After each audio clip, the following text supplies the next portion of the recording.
Friends ఇక్కడ screen పైన అయితే చూపిస్తాను ఒక వీడియో. ఈ folk song love lyrical video అనేది చాలా అంటే చాలా ట్రెండింగ్లో ఉంది ఈ మధ్య. ఓకే, లవ్ ఫెయిల్యూర్ సాంగ్ ఇది ఈ మధ్య అయితే వచ్చింది. ఇన్స్టాగ్రామ్లో అయితే చాలా ట్రెండింగ్లో ఉంది కాబట్టి చేశాను గర్ల్స్ పైన.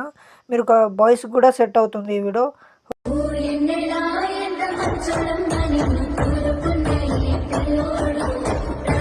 ఫ్రెండ్స్ డెమో అయితే చూస్తున్నారు కదా, నేను కాపీరైట్ వల్ల సాంగ్ అయితే మ్యూట్లో పెట్టాల్సి వచ్చింది. ఓకే, ఒకవేళ రాకపోతే అలానే ఉంచుతాను, నో ప్రాబ్లం. ఓకే, మీరు డెమో చూస్తున్నప్పుడు మీకు 2 డెమోస్ అయితే చూపించాను. ఇంకోటి లిరికల్ పక్కన కార్టూన్ ఫొటోస్ అయితే ఉన్నాయి కదా, సో ఆ ఫొటోస్ కూడా ఎలా ఎడిటింగ్ చేయాలనేది కూడా మన ఛానల్లో ఇప్పుడు చెప్తాను. సో స్కిప్ చేయకుండా ఎండ్ వరకు అయితే చూడండి ఫ్రెండ్స్. ప్లీజ్ ఒక లైక్ అయితే మర్చిపోదు. ముందుగా అయితే మీకు కార్టూన్ ఫొటోస్ అయితే ఎలా ఎడిటింగ్ చేసి లిరికల్ దగ్గర పేస్ట్ చేయాలనేది నేను ట్యూటోరియల్ అనేది చెప్తాను. ఓకే, ఇక్కడ టూన్ మీ యాప్ నుంచి మీరు ప్లే స్టోర్ నుంచి డౌన్లోడ్ చేసుకోండి, లేదా మన డిస్క్రిప్షన్లో కూడా ఇస్తాను, డౌన్లోడ్ చేసుకోండి. ఓకే, ఓపెన్ చేసిన తర్వాత ఈ విధంగా అయితే ఉంటుంది. మీరు ఈ విధంగా అయితే లాగిన్ అయిపోండి. ఓకే, ఇక్కడ వచ్చిన తర్వాత మీరు ఏం చేస్తారంటే సింపుల్గా మీకు ఎలాంటి టైప్లో కార్టూన్ ఫ్రేమ్స్ కావాలన్నా ఇక్కడ ఉంటాయి. ఓకే, నేను సింపుల్గా ఈ ఫోటో అయితే ట్రై చేయబోతున్నాను. ఓకే, ఇది కాదు, సారీ, ఇక్కడ కొద్దిగా స్క్రోల్ చేస్తే మీకు చాలా డిఫరెంట్ ఉంటుంది. ఇక్కడ ఎలాంటి టైప్లో కావాలన్నా మీరు కార్టూన్ చేసుకోవచ్చు. ఓకే, నేనైతే చూడండి, ఇదైతే బాగుంది, ఇది ట్రై చేద్దాం. సో ఇక్కడ నుంచి మీరు మీ యొక్క ఫోటో అనేది ఇక్కడ సెలెక్ట్ అయితే చేసుకోండి. ఓకే, ఇక్కడ నుంచి నేను ఒక ఈ ఫోటో అయితే ట్రై చేయబోతున్నాను. ఇలా అయితే ట్రై చేయండి మీకు కూడా సేమ్ ప్రాసెస్ అనేది వస్తుంది ఫ్రెండ్స్. ఓకే, ఒకవేళ యాడ్కి ఇట్లా వస్తే మనం ఏం చేయలేం ఫ్రెండ్స్, అది యాడ్ అలాగే వస్తూ ఉంటుంది. సో ఇక్కడ కొద్దిగా ప్రాసెసింగ్ అనేది పడుతుంది. చూడండి, నాకైతే ఇక్కడ ఎడిటింగ్ అనేది అయిపోయింది. ఓకే, ఈ విధంగా అయితే ఎడిటింగ్ అనేది అయిపోయింది. ఇక్కడ నేను ఏం చేస్తున్నానంటే save option three lines dots పైన క్లిక్ చేసి సేవ్ టు డివైస్ అయితే సేవ్ అయితే అయిపోయింది. ఓకే, ఇక్కడ నుంచి సేవ్ చేసుకున్నాను. మళ్ళీ ఇప్పుడు ఏం చేస్తారంటే బ్రౌజర్లోకి వెళ్ళండి. ఇక్కడ మీరు పిక్సెల్ కట్ అని సెర్చ్ చేయండి మీరు సర్చ్ బార్లో. సో ఒక వెబ్సైట్ వస్తుంది. ఈ పిక్సెల్ కట్ అనే వెబ్సైట్ పైన క్లిక్ చేస్తే ఇలా బ్యాక్గ్రౌండ్ రిమూవ్ అనేది వస్తుంది. మీరు ఇందాక టోన్ మీ యాప్ నుంచి ఎడిట్ చేసుకున్న ఫోటో ఏదైతే ఉందో ఫోటో బ్యాక్గ్రౌండ్ అనేది ఈ విధంగా ఇక్కడ నుంచి రిమూవ్ అయితే చేసుకోండి. ఇలా అయితే వచ్చింది.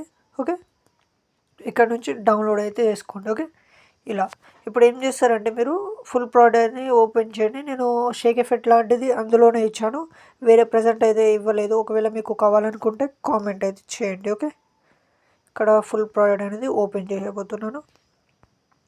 ఇక్కడ చూడండి, ఇక్కడ స్టార్టింగ్లో మీకు ఈ విధంగా అయితే వస్తుంది.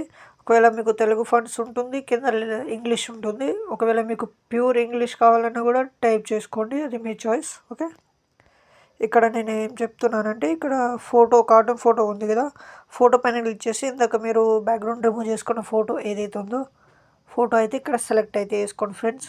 ఓకే, ఈ విధంగా ఒకవేళ సైజ్ కానీ మీకు అడ్జస్ట్ కాకపోతే ఈ విధంగా అయితే అడ్జస్ట్ చేసుకోండి. ఓకే, ఇలా మీరు ఎఫెక్ట్లోకి వెళ్ళేసి విప్ ఎఫెక్ట్ని మీరు ఎండింగ్ పైన క్లిక్ చేస్తే ఇక్కడ సెకండ్ పైన క్లిక్ చేసి ఈ విధంగా అయితే మీరు జరుపుకోండి, రైట్ సైడ్ లెఫ్ట్ సైడ్ అనేది. ఓకే, ఈ విధంగా అయితే మీరు ఇక్కడ కూడా మీ యొక్క వేరే వాళ్ళ ఫోటో ఉన్న ట్రై చేయండి, లేకపోతే మీ ఫోటో కూడా ట్రై చేయండి, నో ప్రాబ్లం. ఇక్కడ ఏం చేస్తారంటే మీరు ఇక్కడ నుంచి ఫస్ట్ ఫోటో అయితే సెలెక్ట్ చేసుకోండి. ఈ విధంగా ఇక్కడ నుంచి నేను కింద ఇక్కడ మీ యొక్క ఫోటో ఏదైనా మీ యొక్క ఫొటోస్ ఉంటుంది కదా, సో ఆ ఫొటోస్ అనేది ఇక్కడ సెలెక్ట్ అయితే చేసుకోండి. ఇక్కడ 2 బీట్ మార్క్ ఇచ్చాను కదా, టూ బీట్ మార్క్లో ఒకటే ఫోటో అనేది ట్రై చేయండి మీరు. ఓకే, ఈ విధంగా. ఓకే, మీకు అర్థమైంది అనుకుంటున్నాను. ఇలా ఇక్కడ నుంచి నేను ఒక ఎగ్జాంపుల్గా ఒక ఫోటో అనేది సెలెక్ట్ చేసి చూపిస్తున్నాను. ఇప్పుడు ఏం చేస్తారంటే స్టార్టింగ్ ఎఫెక్ట్ని కాపీ లేయర్ అయితే వేసుకోండి ఫ్రెండ్స్. ఇక్కడ మళ్ళీ ఇక్కడ వచ్చేసండి, ఇక్కడ ఈ విధంగా అయితే పేస్ట్ చేయండి. మీరు చూడండి, ఇలా అయితే పేస్ట్ అయితే అయిపోయింది. మళ్ళీ ఇప్పుడు సెకండ్ ఫోటో కూడా సెలెక్ట్ చేసుకొని కాపీ లేయర్ చేసుకొని మళ్ళీ ఇక్కడ సెకండ్ ఫోటోని పేస్ట్ చేసుకోండి. ఈ విధంగా చాలా ఈజీగా అయితే మీకు ఎడిటింగ్ అనేది అయిపోతుంది. చూడండి ఇలా. ఓకే, మీకు డౌట్ రావచ్చు ఒకటే ఫోటో కదా బ్రో అని. సో ఆ ఒకటే ఫోటో కాదు, నేను 2 అయితే ఇచ్చాను. ఓకే, డిఫరెంట్ ఉంటుంది. రైట్ సైడ్ లెఫ్ట్ సైడ్ అనేది రొటెక్ట్ అవుతుంది ఆ ఎఫెక్ట్ అనేది. ఓకే, ఇంకోటి వచ్చేసి ఇక్కడ లాంగ్ ఎఫెక్ట్ ఏదైతే ఉందో కాపీ లేయర్ వేసుకోండి. కాపీ లేయర్ వేసుకున్న తర్వాత మళ్ళీ ఇక్కడ కూడా సేమ్ ఈ విధంగా అయితే పేస్ట్ అయితే వేసుకోండి. మిగతా ఫొటోస్ అనేది ఈ విధంగా అయితే ట్రై చేయండి ఫ్రెండ్స్, చాలా ఈజీగా అయితే అవుతుంది. ఓకే ఫ్రెండ్స్, ఇంకేమైనా డౌట్స్ ఉన్నా కామెంట్ అయితే చేయండి. ఇప్పుడైతే ఈ వీడియోని సేవ్ చేయాలనుకుంటే ఇక్కడ 1080లో ఉంటుంది, మీకు 1080లో సెలెక్ట్ చేసుకోండి, ఎక్స్పోర్ట్ అయితే వేసుకోండి. ఓకే ఫ్రెండ్స్, మళ్ళీ మంచి అడుగుతాం మేము ముందుకు వస్తాను. జై హింద్.